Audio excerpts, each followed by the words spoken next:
ஆழிமலை கண்ணா ஒன்று நீகைகரவேல் ஆழியில் புக்கு முகந்து உடார் தேரி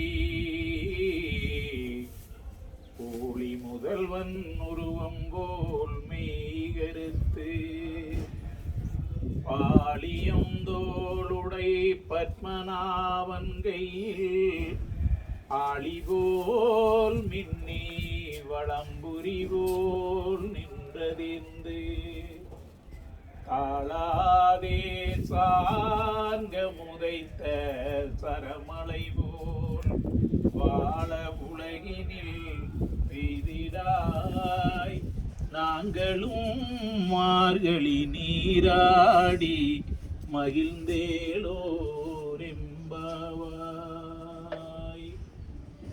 ஓம் நமோ நாராயணாய வித்மகே வாசுதேவாய தீமகி தன்னோ விஷ்ணு பிரச்சோதயாத்.